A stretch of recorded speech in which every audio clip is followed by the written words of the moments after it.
to Soul Naked, your podcast all about embodied healing and sacred sensuality. I am Tanya Hirsch, and this podcast is intended to guide you home to your truth and feminine power. Each episode is designed to inspire you to create a pleasure-filled life that is in alignment with your soul.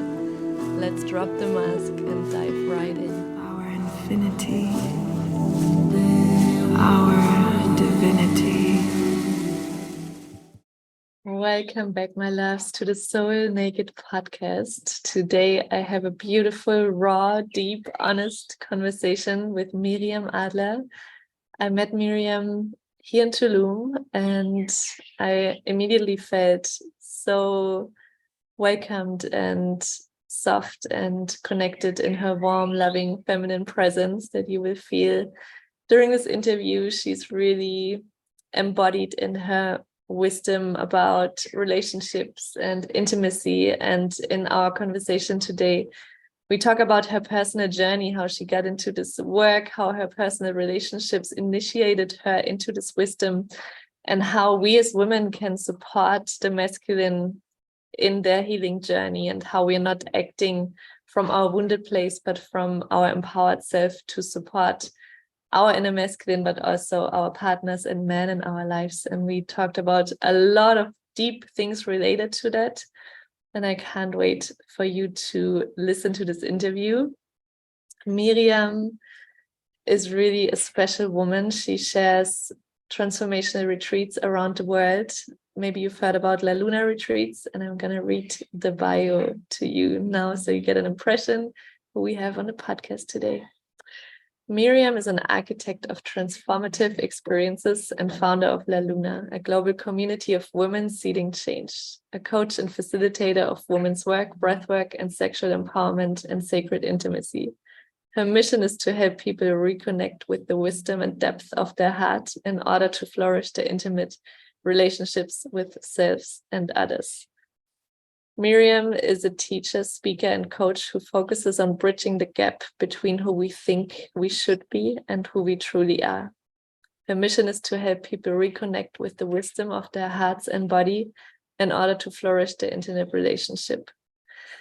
And yeah, these words give you just a glimpse of who this woman truly is. We dive so deep, and I can't wait for you to listen to this episode, and make sure to listen to the end, because at the end I'm going to announce a feminine leadership retreat that I'm going to guide with my sister Sarah Warner beginning of July in Austria, and also my upcoming embodied feminine mentoring program. So if you've been thinking about becoming a mentor, guiding healing sessions, guiding retreats, holding a safe space, and you want to learn all you need to know so you feel safe to work with clients and go really deep and hold a safe container for transformation, then listen to the end, because I have a special offer for you. And now, without further ado, let's welcome Miriam to the podcast.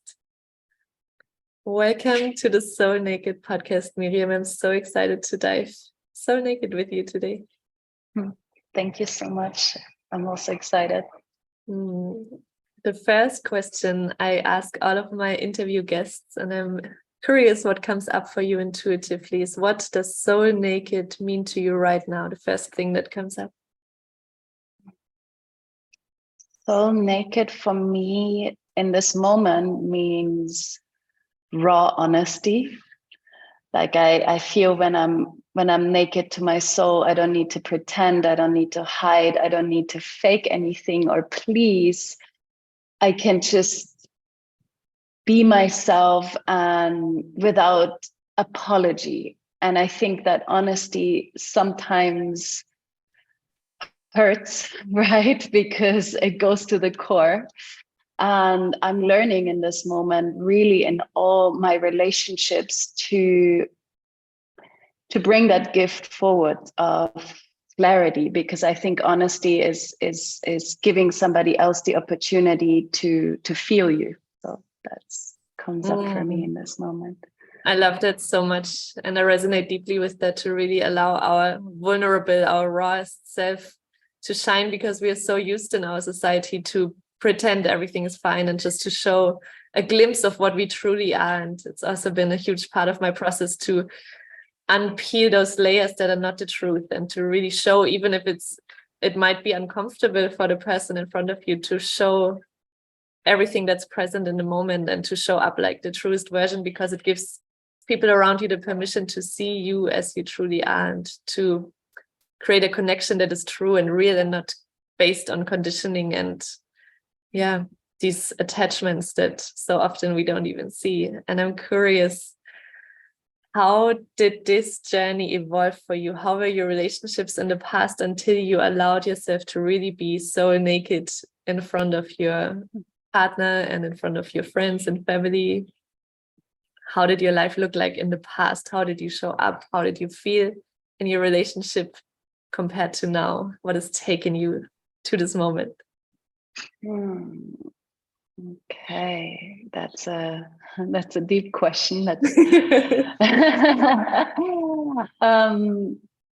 Actually, the topic of relationship is what brought me onto this path of exploration, because I was always, as far I can remember, really hungry for love, that intimate, deep, soul-nourishing love. But I remember that my relationships were far away from that, especially my romantic relationships, and also the relationships I had with my parents, my sister.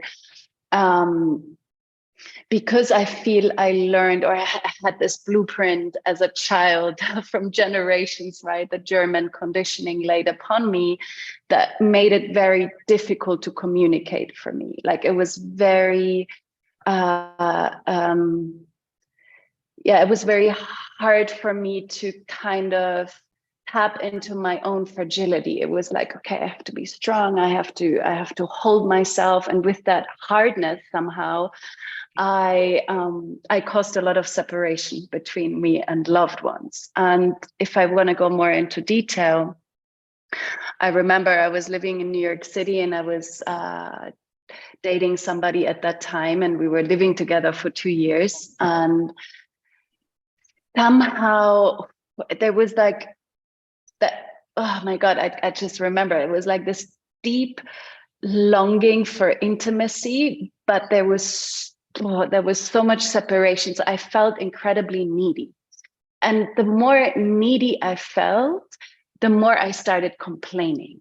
And I didn't know at that point, it was like, I think it was 10 years ago, how much I was actually participating in my partner's distancing. And how the more I felt empty and like full of lack, and the more kind of my shadow feminine side of frustration started coming through. And with that frustration, I became very emotional unstable, because I didn't take self-ownership. I really laid the burden of my happiness on top of the shoulders of my partner. So it was like these big waves of, it was almost like, victimization that I went through.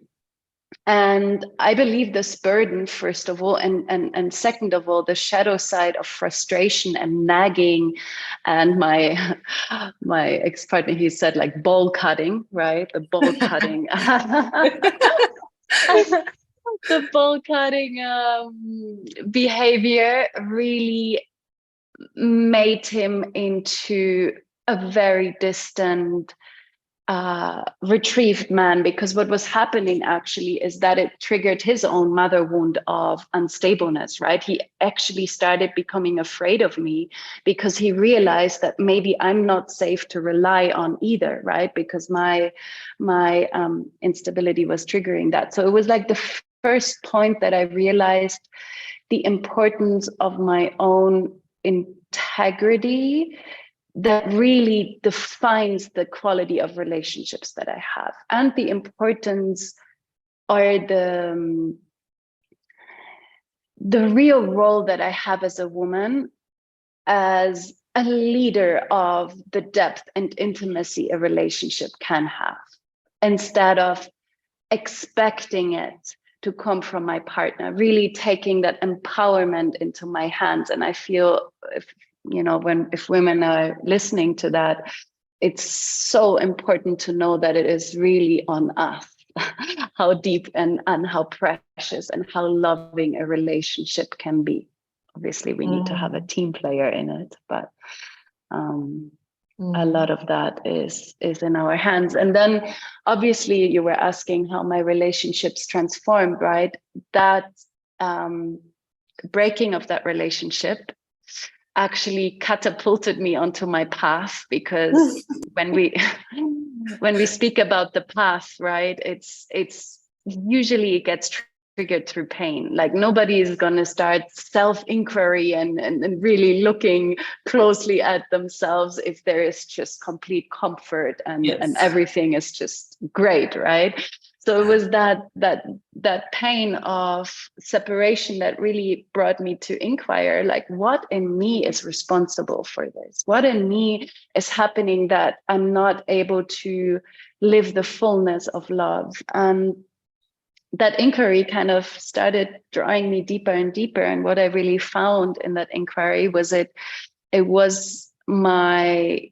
was terrified to feel the fullness of my feelings. And with that, being terrified to feel the fullness of my feelings in the moment, I have shut my feminine side down, right? Like this ability to rest in my heart. And that inquiry then also brought me into the discomfort of breaking open and actually needing to allow my feelings to be there. So I just remember myself like, oof, I went through a Kundalini teacher training at that point.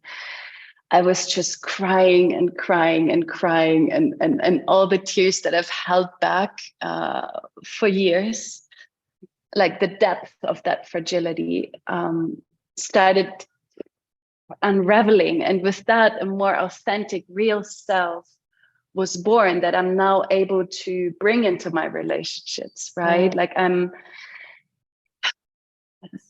that realness that I was longing for to receive from another, I had to find first in myself.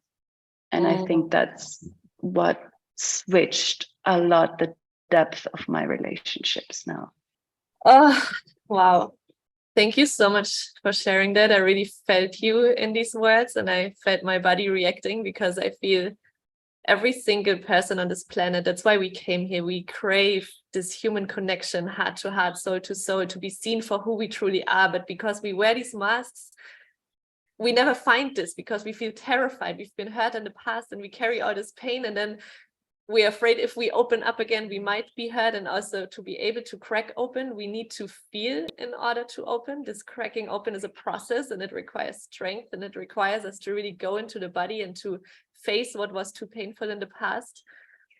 And this is exactly what is essential to get us there, to our longing for intimacy and for relating and for this deep connection. And I had a similar experience with a narcissistic ex-partner. We had a yoga studio together, and I was, from the high, it went into the deep, deep low. And I, for a few months during and after the relationship, I thought, why is this happening to me? He's so mean, and he's manipulating and gaslighting, and I'm so poor. I have so pure intentions, until it also, I think relationships crack us open the most. It's like a trampoline into our awakening. I realized why I was a match for that. It's not like I could have stayed in this for years to feel like, oh my God, this was an asshole and I didn't deserve that and it's all on him. But to take full responsibility, and I love that you shared that, the ownership of your own part. Why were you a match for that? Why did you allow it?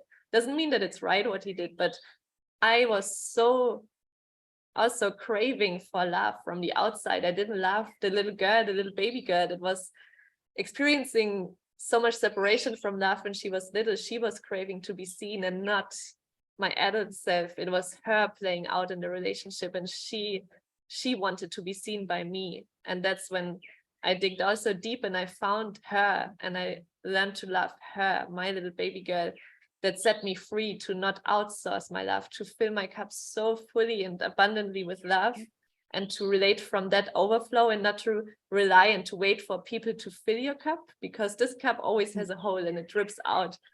and it will be empty after a while, and it will always leave us depleted and frustrated. And I almost was at a point where I thought, I'm done with humanity. If this is how we relate, I don't want this anymore. And I moved to a little island in French Polynesia, and I went deep into my healing, and now I feel what it actually means to relate, because I went to the root. And I feel if we don't go to the root, it's very hard for us to relate on this level that we're craving. We all want it, but we're terrified at the same time. And yeah, your story resonates so deeply. And I think it speaks to so many women and humans, and especially men as well out there. And that's where I would love to guide the conversation into now. I know we spoke a little bit about our role as women, especially if we are awakened. I know it can be difficult to be in a relationship if we're not aware of some things, and we play a huge role in helping the men to awaken as well and to find their power. It's like I feel like we are kind of the leaders. We go first, and then we take the men with us, and we can support them so deeply on their journey as well through our empowered self, and not the wounded feminine that acts out in relationships. So I would love to hear your opinion about this. What comes up when you hear this, and how does it show up in your relationship that you're in now? Because I've seen you and your partner in Tulum just for a little bit, but it seems to be a very loving soul to soul, heart to heart relationship where you can show all of you, and where you're really supportive for him as well to step into his awakened head.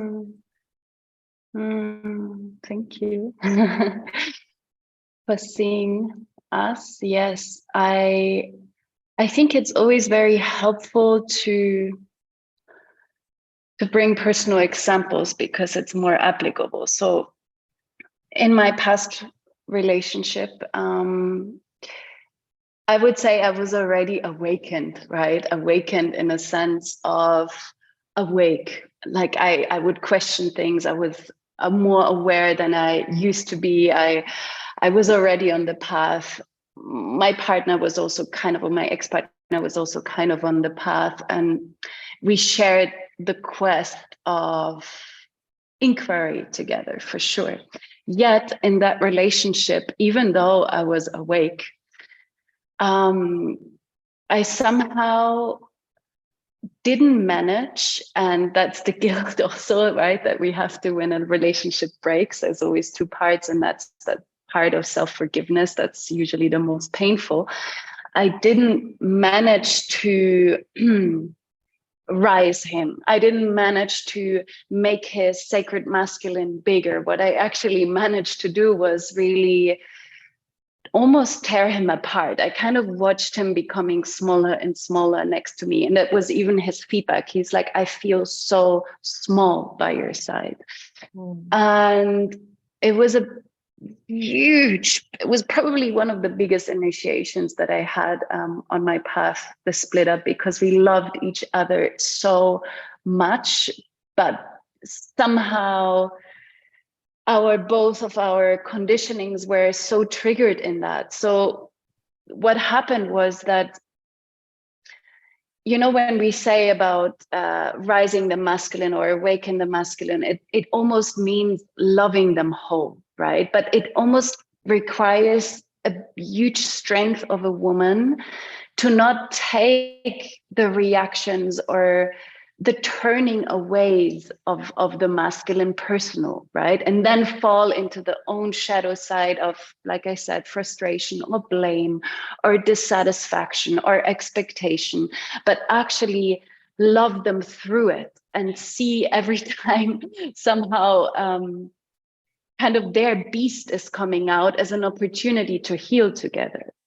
So what happened in that personal example was that I could feel him distancing himself, and he was terrified of intimacy. I could just feel that there was a part of his heart blocked, and I couldn't reach it. And I could taste almost the fear of his commitment. It was so present. And the fear of his commitment, I took so personally. I was like, oh my God, I feel he doesn't want to really fully commit to me. He doesn't want children. He doesn't know if he wants children. It was just this constant grasping of needing more from him rather than, and it made me aggressive, angry, impatient, needy, all of these shadow sides, right, that we so well know.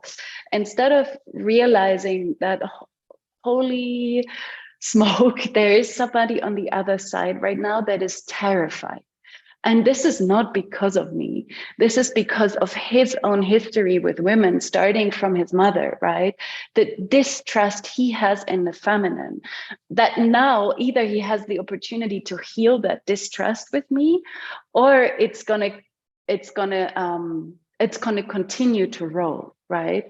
And if I would have had the tools that I have now, back then I would have just been a lot more patient and loving. And every time somehow he would react or distance himself or kind of escape the way he used to escape, right? I would have almost seen it as an opportunity to become curious together, like, hey, what's happening? What fear is triggered in you? And just hold him through that and somehow make him understand that I'm not leaving him, that it's okay that he's afraid, but I'm going to love him through it. And this doesn't necessarily happen through words, right? It happens through an energetic field that we carry of kindness and compassion, and seeing that little boy in that moment that is suffering and that is terrified, and just holding him and seeing also the higher version of him in that moment, really like praying to that man that he actually is, and that man that I did fall in love with, right? He's right there. And instead of being frustrated and full of expectations and pulling him down, and you're not doing this, and you're not giving me enough attention, and you're not loving me the way that I want to be loved, right? And instead of that, remaining open myself, and in that openness he will open, because there is no other way, right? Love is the only thing that is totally pure. It can heal anything. I know this for sure. It's a poem from a dear friend of mine, Betty Kay. She wrote this, and it really stuck with me always. To maybe conclude that, right, for the listeners as a tool, it's like when there is, I call it the beast, because you can picture it, a man, like every single man has a beast, as every single woman has a beast too, right? But when his beast is activated, it looks very different for every man. It can look aggressive, it can look avoidant, it can look pushing things under the carpet, it can look like he's numb and he doesn't know how to feel. And when that beast is activated, it's like, whoa, okay, this is my opportunity to step in. And this is my opportunity through the right questions, through the right touch, right? Because we work somatically also, like giving him a massage or like keeping him there and understanding what's underneath that layer of protection. Like, hey, okay, what's underneath? What are you afraid of? And I think that's how we can heal together, when we have the capacity to hold space for each other's triggers, for sure. And there was another part actually that I wanted to get to. I see that in my relationship now, right? Because it's almost, I have an opportunity now to make all of that I've done wrong, right? There's no wrongdoing, but that I failed in that moment. I have an opportunity now to really make that whole. And I see that with my partner now. It's interesting because I'm having such an atmosphere with him of love. It's like I have this nurturing ground for him. So there is an allowance for him to feel more. I celebrate every time that he feels, right? And it's almost, we are both healing our inability to express ourselves fully. So it's like, how can I offer a man a safe enough space to fall apart? And that requires a big and stable and grounded woman, because only a grounded and stable woman can hold, right, the emotions of the person in front of them, and then know how to nurture that, and know how to empower that too. And when I say that, right, like my partner just wanted to bring me something to eat, it's also the opportunity that we have as an awakened woman to make the partner on our side stronger than he was before us. So I made my ex-partner weaker, and now I can make my partner stronger, right? And how do I do this? It's almost by giving him opportunities to win constantly with me. Okay, like there is every single day, there is another opportunity to show him every single thing that is going right. And usually it's so easy to find the things that are not going right. But when I start to shift my perspective, and now I can see, okay, you know what? He just brought me a plate of food. Like, thank you so much for that. It made me feel so taken care of, right? Or like picking out the smallest things that he's not even aware of that he's doing.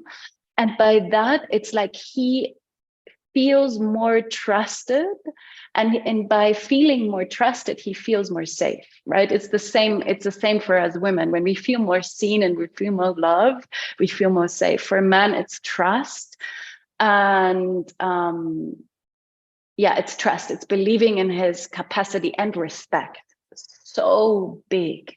Okay, and what I see in a lot of us women, we have such high standards, such high expectations of what a conscious awakened man should look like. And every single thing that doesn't hit that bar of expectation, we kind of, we have so many thousand ways to belittle that. But what it does is just to destroy the beautiful person in front of us. And what we don't realize is like how high do we think we are in our evolution? How many things do we do on a daily basis that is not at the bar that we are setting another person to be at, right? So can we be more forgiving and more kind and more compassionate to somebody else's process?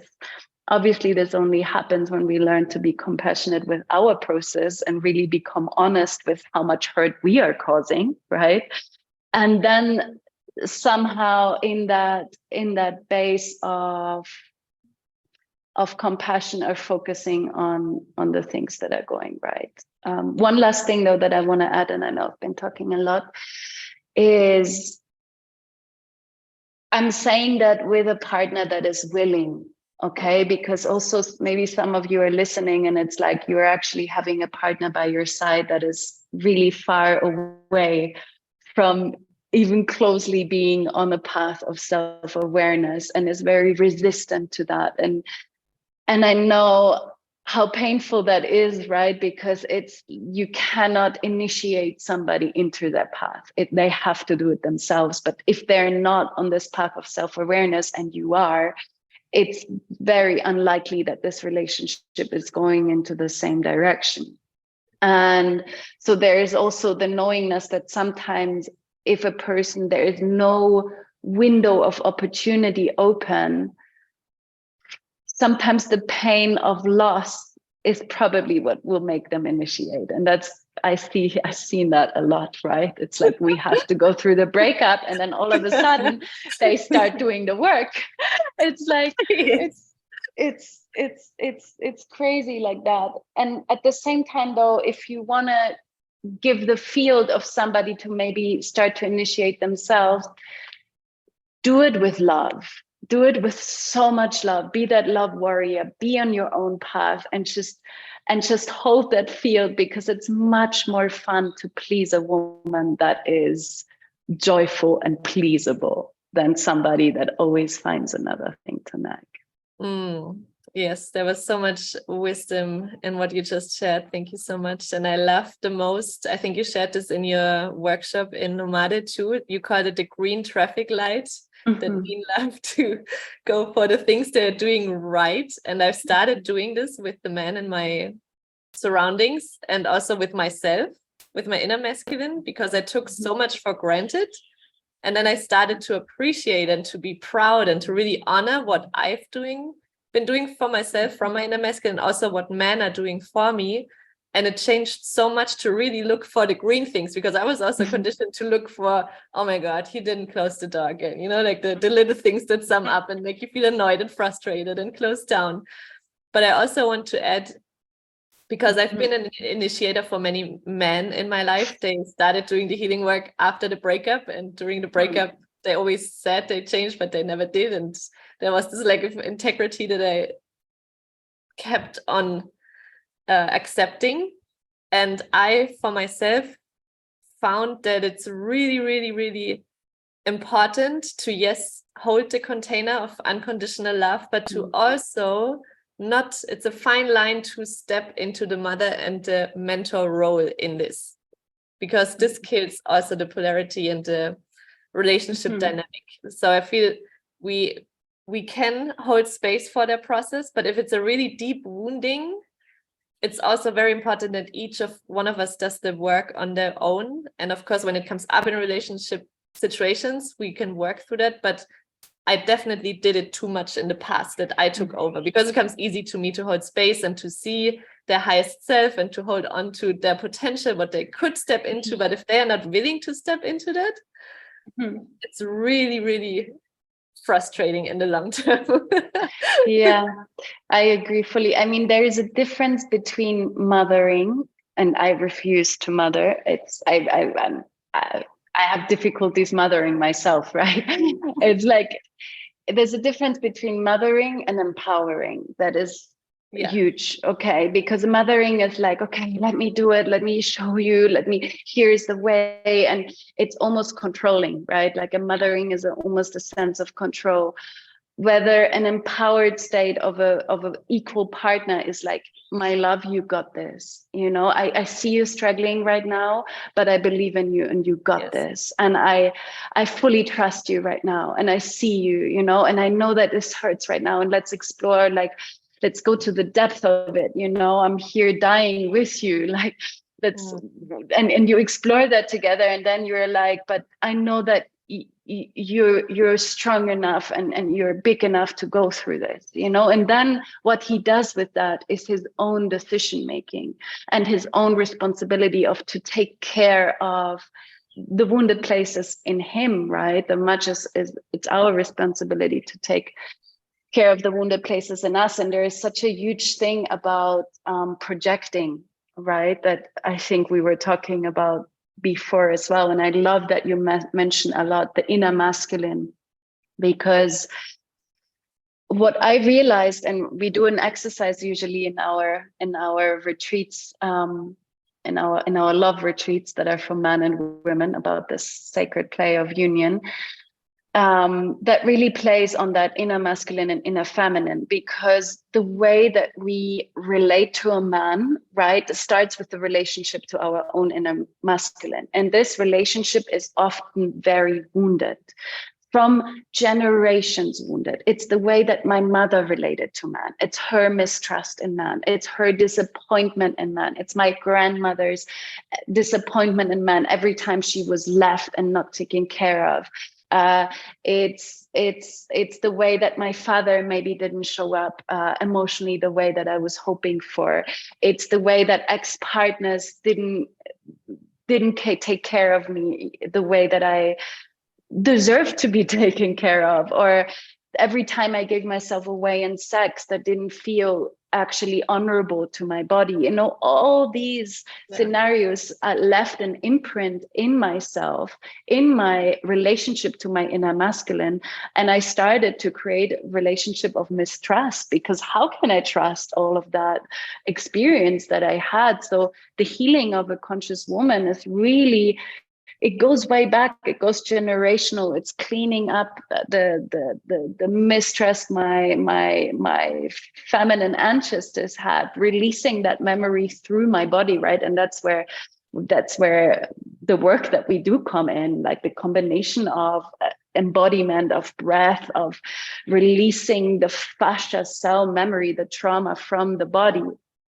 And what I love is constellation work in that sense, because when you enter containers, and it doesn't have to be your partner, it can be any man, and you start doing partner exercises, that man that is sitting in front of you represents your whole masculine experience, right? And with that man now, you have an opportunity to heal. And if that man in front of you, can be in a retreat, can be in a workshop, can be any friend of yours, is actually holding space in a way of integrity and presence, you can change the imprint that you had from the past. And there is an exercise that's so powerful. It's allowing that masculine partner in front of you take the seat of every single man that ever touched you in your life, right? Like I said, and then telling that person, you hurt me when? You hurt me when? And you start to tell them into their eyes, pictures of your fathers can come in, of your ex-partner, and really releasing all the times you have been hurt. And then, I'm afraid of you because, I resent you for, and just working all of that through the body and voicing it, because the moment we voice it, it doesn't need to linger anymore in our existence. And because that masculine partner that is sitting in front of you is in full listening mode and doesn't take it personally, but is just listening, it gives you that opportunity to release. And for him, it's healing too, right? And it's especially powerful when you do it with your partner, because he understands the imprint the masculine had on you. So he understands where your control and your mistrust comes from. And it's an opportunity to release that emotion. And then the most powerful part about this exercise, though, is the moment that the masculine actually started sharing to me in this full realm of honesty and vulnerability, I resent you for, you hurt me when, I was able to grasp messages I never understood before. It's like, you hurt me when you didn't trust me. You hurt me when you started comparing me. You hurt me when you belittled me and you laughed about me.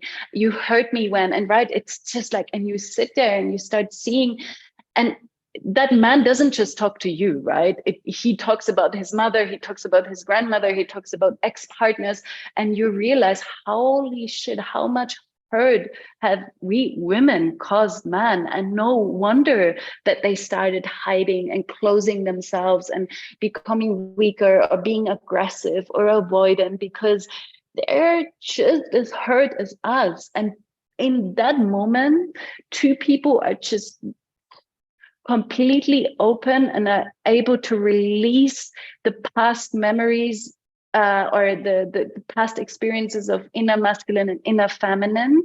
Trust can be rekindled, connection can be rekindled, understanding is taken place.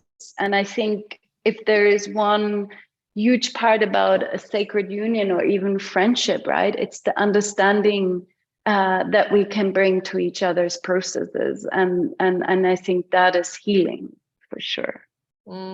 Thank you so much for sharing. I had full body chills on my legs when you were speaking, because it's really like a reprogramming on an embodied level, and that's what makes this work so much more powerful, faster, and efficient than just talking therapy. We go into the body, we go into these memories and we feel them, we release them, we create new stories that it's in alignment with our soul's evolution. And I would love to share a story that recently happened to me in a plant medicine journey, because I already felt on a psychological level, I knew all the things about the healthy masculine. I knew that he's present and he loves to provide, and I knew all these things, but they didn't show up in my life in the masculine that I was relating to. And I could feel that there's something massively in my system that isn't mine, but I couldn't access it with all the work, all the meditation, embodiment. I couldn't go there. So I went on a Vachuma ceremony, and I set the intention to show me the truth about the masculine. And then when the medicine hit, it was like, dear, I have to, that's actually my last name in German, Hirsch is dear. It was like, dear, I have to show you all the things you're carrying that are not the truth. And then I went into his trauma that he experienced as a little boy during war in Dresden. He came from Dresden, and when he was little, he woke up from bombs attacking his house and his mom taking him to the basement. There was dust everywhere, fire, bombs. He saw his neighbors, and I could really feel his terror and his fear imprinted that could never be released, and how much of that I was carrying because he couldn't. And I took that, I was carrying it in my shoulders. I was carrying it it was like a mask that I was wearing my whole life, of seeing a threat in every man or even a person. I had such a hard time to trust and to open and to surrender. Even though I was longing for that, it wasn't safe, because every single masculine was either toxic or demasculated or codependent. And I could feel it was releasing. My arm started shaking. It came out through the right side of my body. All this trauma from literal war, I could actually feel how he felt when he had nothing to eat for a year, nothing but stolen potatoes from the field, how he couldn't trust anyone because everybody, he didn't know if they would kill him, if they would attack him, that there was nothing left, how it imprinted my money mindset of thinking I have to hold on because it could be, you know, you never know how long it has to last, if there's going to be food. There was so much existential fear and trauma and untruth about the masculine in my cellular level, and it all flooded out from my right side. My arm was shaking, releasing. I was just, okay, I was like, show me the truth, and it kept on showing what's not the truth. It just kept on flowing out. And when it was over, I gave a lot back to the fire as well. There was this sense of peace and trust in my body that I never experienced before. And it's only been a few weeks, but I can only see the changes in my reality, because we create what we are matched for and what we believe on a subconscious level, of how many men are so happy and honored to show up. And also the way I appreciate them more, because I can see the truth now. I can see that they are so, so beautiful in their essence, if we don't only see what they're doing wrong, but also seeing their divinity and how much we need them. I always thought I can do everything by myself, but it's exhausting. No woman deeply desires to do everything by herself, to be seen and to be heard and to be loved.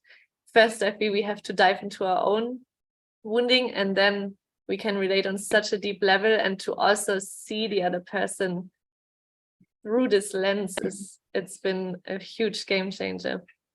Oh, wow. I also had full body goosebumps when you were sharing, like, dear, I have to tell you everything that is not true. Wow. So powerful. Thank you for sharing. We have the German roots. Yes. Yes. And it's I just see my partner. We did this exercise that I mentioned before together, and I just see his tears, you know, just streaming down, and just the pain of failure, you know, the fear of failure a man carry, right? And how we keep rippling that failure every time that we put them down. It's just, and once you really feel it in your body, the pain that the masculine carries, I think there is a big vibrational shift inside that allows you to become more tender in the process. Yeah. I also love, by the way, I love the thing you said about first healing our own wounding, right? Because I think there is something really powerful, like you said, if I'm aware of I have a wounding of feeling excluded easily. This started happening when my sister was born, and through all the work, it's really crystallized out. I see it even in front of me. I know the body reaction that I have when this is triggered, right? And I also don't expect it to be healed and just disappear, because I really believe that healing is not healing is just self-awareness. It means that I change the way that I react towards that core imprint that I received, right?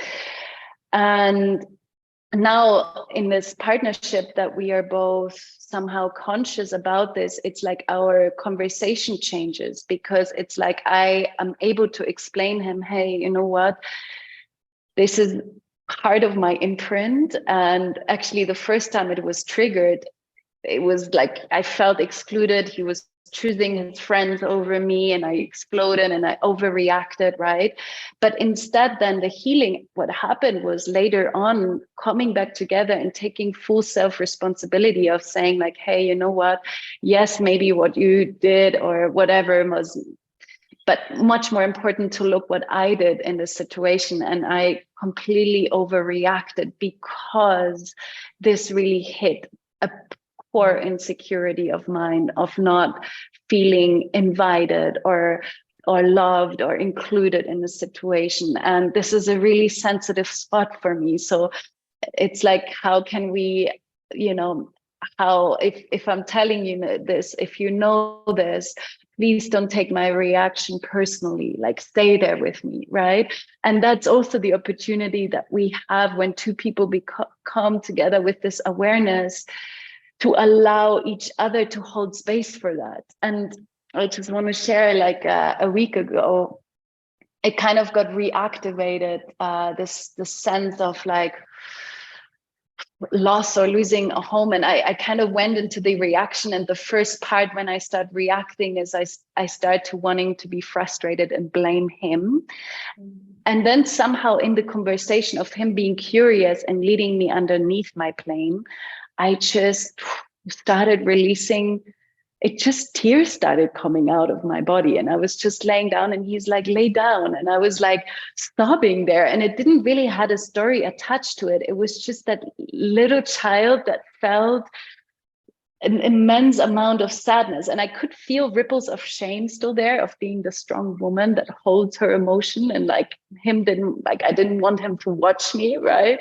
But then I was so aware of that. I was like, okay, no, allow him to be there right now for you. This is how you're changing the need of control and being strong. Allow him to hold you right now. And he was just there, and he didn't really speak. And I think that's how we heal each other in relationship. It was so powerful, that scenario. And I think, taking things less personal, but as bigger opportunities to be there for each other. Yes, and I love what you just shared, because I feel that's the new paradigm of relating. It's not just doing our own work and suffering on our own in silence. I've used to do that a lot until I got humbled by the universe in situations where I couldn't do it myself. And this is where I learned the most, because this inner girl was so terrified of being seen because she thought she's unlovable. And then when she was seen, not only by me, but also with others, this was so liberating, because I thought it was almost connected to death. I thought if someone sees that version of me, nobody's gonna love me. It felt like a literal sensation of dying. And seeing that people love you in that state was so beautiful. And the body knows exactly how to heal in this situation. There's not even words needed. It's just the presence of being there for each other. And like you shared, when you cried, sometimes I had my body shaked, or I was even purging, and I was a mess, and snot was running down my face, and I didn't even have a face because there were so many tears. Being seen in that, if you can allow yourself to be seen that vulnerably, that helped me in everything, how I show up, because I know I can do anything. And I was still, if you love all these parts of yourself and you allow them to be seen, there's not so much, how do you say, Angriffsfläche in German. Like room for attack, or it's like a room for shame. It's like, okay, like I integrated all of that, and it's and it's the release of the perfectionism, I think, that we all carry. Yes, so beautiful. Exactly that. I had one situation also during a plant medicine retreat in December when I came to Mexico, and after that, my life completely changed. And I think this moment was one of the most profound in my whole healing journey. And it wasn't even on plant medicine. It was in between, because I was so terrified of Kambo for some reason. I've never done Kambo. And I was like, oh my God, I'm going to purge. And I don't know what this control thing was, because I didn't know what's going to come. And my neck, that's my weak spot, got stiff and I couldn't move. I woke up and I couldn't move my neck. I couldn't even turn. There was no chance I could move. And this massage lady came and everyone helped me to get my head up millimeter by millimeter. And I put my head down first and she was massaging, and I went into this baby trauma that came up for the first time while I was surrounded by these women. And she released a lot of it and I was crying. And then 2 of my sisters were right in front of me while this was happening. I had my boobs out. I was like the messiest mess you can imagine. And then when she tried to lift my head, I fainted because the pain was so much. I just fainted. And when I woke up, I had a huge lake of saliva on my blanket. And when I opened my eyes, my sister was touching my hand and the other one my head. And it was the most healing experience in my life, because I would have never shown myself on purpose like this to anyone.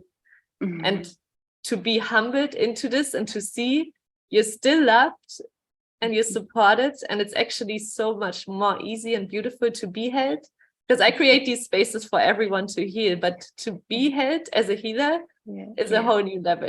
And I feel it's so important for the new earth that we are creating, that we can relate to each other like that we can say, I'm a powerful mentor, I can hold spaces for deep transformation, and I still am a mess sometimes, and I still need someone to just hold me like a little baby and to touch my head and to kiss my hand and to show up like that in the world, and not to pretend we're always strong and independent, but we are also a mess many times. Yeah, I love that what you share. It's like in the retreats that I lead, it's the same. It's like if I would put myself in the pedestal of a teacher of knowing better, it's like, what do we know? What do we know better?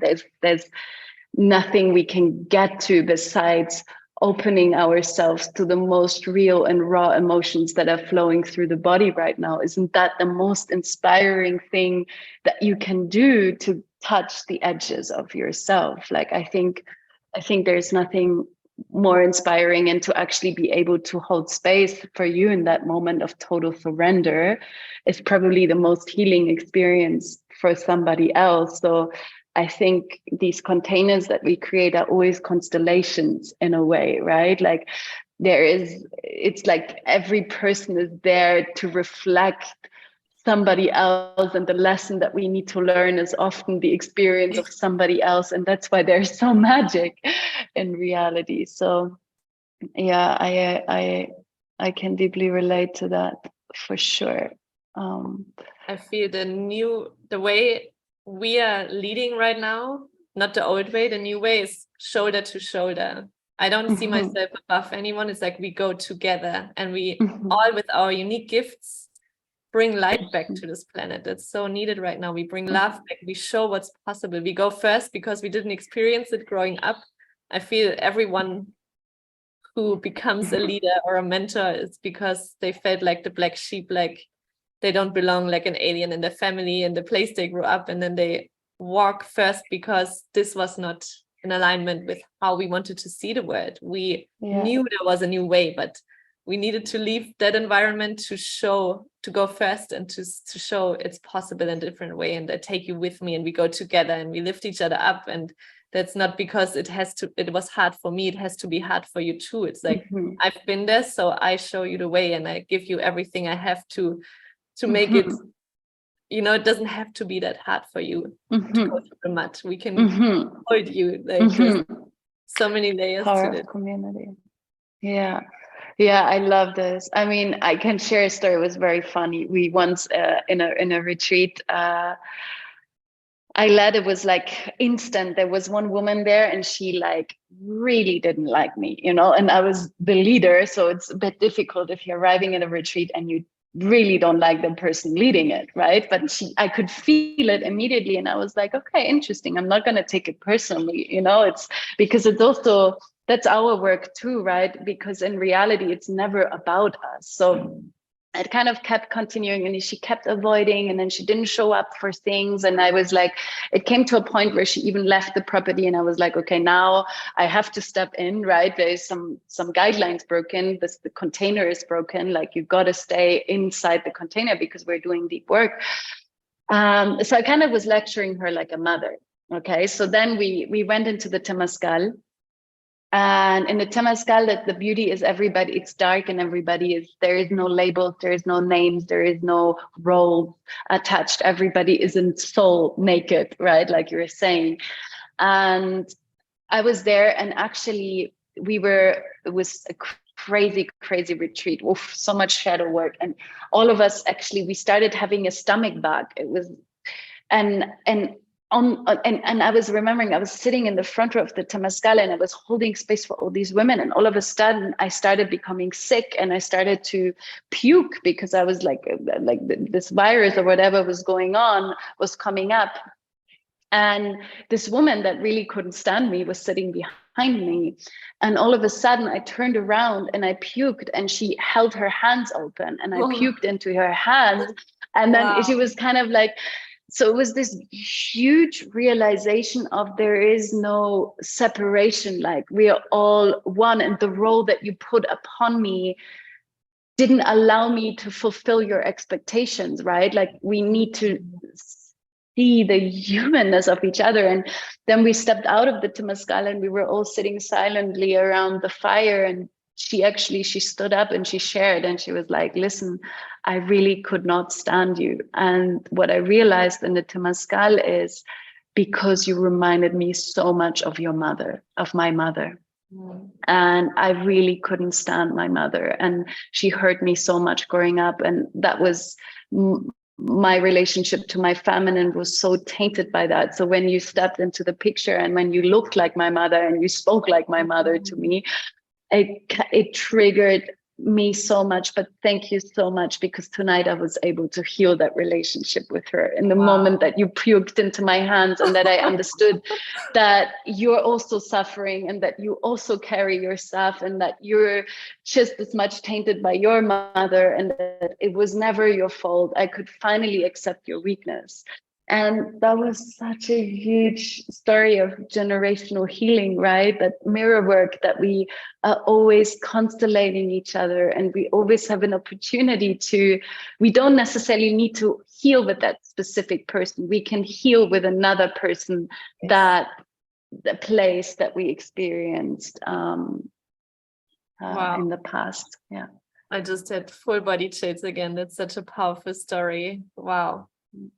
I had a similar experience last year during a retreat, and this was the first retreat that didn't fill up, and I was already like, so many money things came up, and I was not as excited as I normally am for the retreats. And I picked up this one woman, and I could immediately feel this, this electric field where you just repelled and you don't want to be close to a person. And I was like, oh my God, just so little women, and one of them I can't be around. And the first night I went to bed early, and I was like, what is this universe? And then on the third day we had this conversation, and we found out that our family constellation was so similar. So she was triggering me a lot because she was spending so much money, and she had a daughter, and she was like, I don't want so much to do with her. I just want to live my life because I felt so imprisoned so long.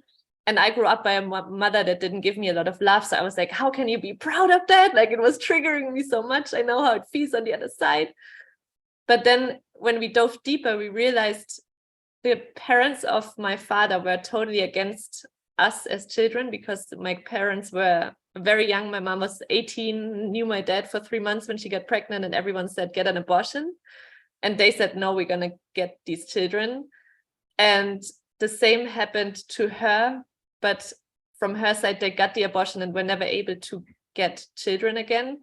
And I cried so much on the dinner table, because I realized my parents are not perfect, but they chose us, and I would not be here. I would not have the gift. The most precious gift we have is our life. And I would not be here if my mom would have listened to her stepdad. And this was so profound for me, that from that moment, it felt like golden light between our hearts is merging, and then we just loved each other. I saw so much beauty in her. I loved to be around her. I saw really the radiance in her face, and before I was like, I cannot be close to you. So this is sometimes really in our work. I feel relationships and our business are the two things that are cracking us open layer by layer, more and more, and it never stops. Yeah. Triggers never stop. Just the way we deal with them changes. Well, thank you so much for this conversation. I loved having you here. There's one last question I ask all of my interview guests to round this conversation up, and I invite you to close your eyes for this one. I know we had our eyes closed a lot. And I want you to feel into your body and to travel back in time. And sometimes an immediate age pops up, a younger version of yourself that would have needed your advice in the past, that would have helped her immensely if she just knew what you know now. What would you tell her in that moment?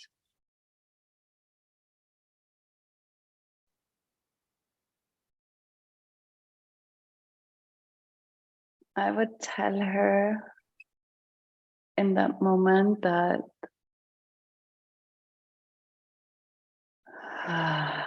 there is time, that somehow I always had this feeling that I would run out of time. I remember it was like my mom wouldn't go shopping with me on the day that I wanted to go shopping, and I felt like the world would break apart, or oh my God, and I didn't do the test right, and then my world was falling apart. But that there is so much space in life, and that it's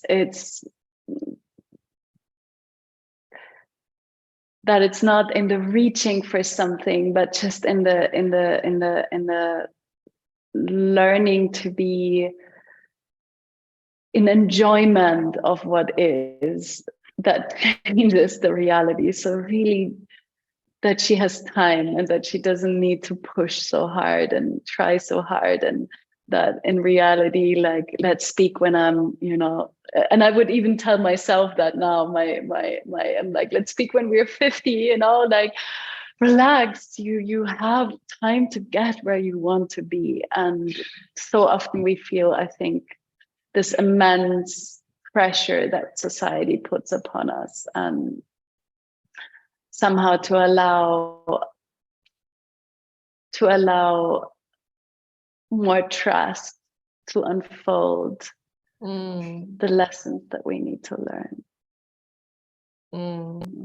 I love that. And I feel it applies to so many situations in our life, and the urgency that we sometimes have, the impatience for something we want to manifest or we want to have in our life, and it doesn't show up the way we want, but it shows up in so many different ways. I had this with abundance right now. I was like, why are the numbers not yet on my bank account? I feel so abundant. And then today I was like, oh my God, how could I even have that thought? I'm so abundant. Like, I'm so rich in the people in my life, in the food and the life that I'm living. Even just a few years ago, I would have given everything to live the life that I'm living now, and that it shows up in different ways. In the people I meet for my new jewelry brand that just are so aligned and divine, and are supporting me. This is abundance for me as well, that we don't always put like, it has to be this way, and if it doesn't show up like that, it's not working, and I get frustrated. But to see, wow, there's so much more than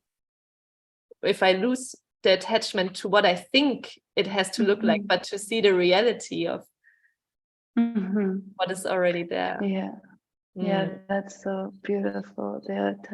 And money is such a huge trigger. It's also allowing ourselves to, it's like, what would we do with all of that money rippling upon us in the moment? Isn't it nicer to collect it over time when our capacity rises to also maneuver it, right? Like, and then I think there is also this thing to really, really trust that we are taken care of in Yes. reality, right? And especially when we work in a field like we do, it's I mean, I need to trust that spirit really freaking takes care of me, because I'm doing a lot of freaking work, and I know that it's going to be rewarded in one way or the other. And I think if I live in that trust, my anxiety is able to drop a bit. Yeah, it's also trusting the masculine. Yes. In one way. For sure. All right. I could talk Thank you many more forever. hours. Same. We will leave it for here. How can people listening connect to you and the magic you share with this world? How can they connect? You can find me obviously on Instagram, Miriam Adler, even though I'm trying to be a bit less in the digital world. And then obviously email, website, La Luna Family. It's my heart project of a community of women. I lead retreats all over the world, and my recent project is bringing men and women back together. So dynamic play in journeys and retreats of allowing men and women to come back together in awareness and consciousness. So find me in one of these ways. And would love I will to link connect. it in the show notes. Yes. Thank you so much. Amazing. Beautiful. Thank you.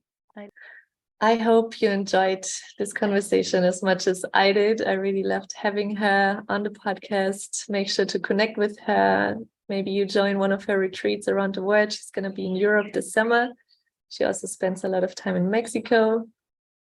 And I'm going to guide a retreat in Austria, 5th to 7th of July, on a beautiful mountaintop in Tyrol in Schwarz, Austria. 3 days, all about feminine leadership with my sister. I'm going to fly in my sister, Sarah Warner. You've known her from the podcast as well, a powerful medicine woman.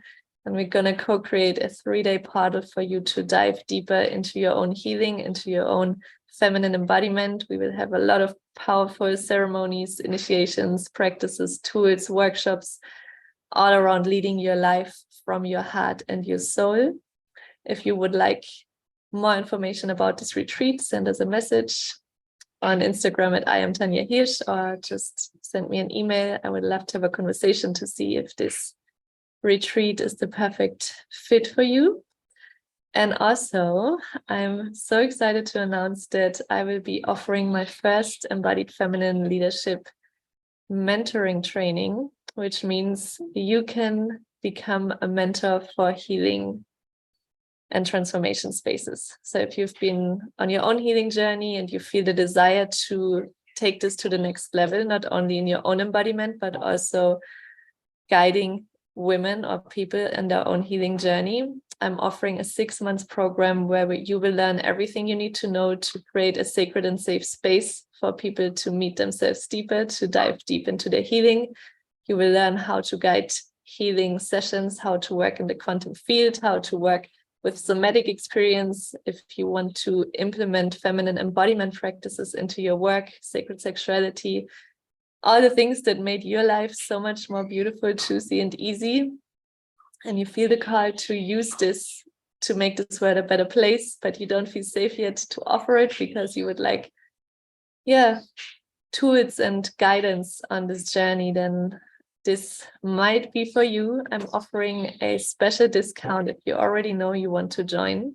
It's going to be 6 months. There's going to be 4 calls a month where we meet. And there's much more information coming soon, but I'm already putting it out there if you feel this is calling your name. And I see you on the next Soul Naked episode.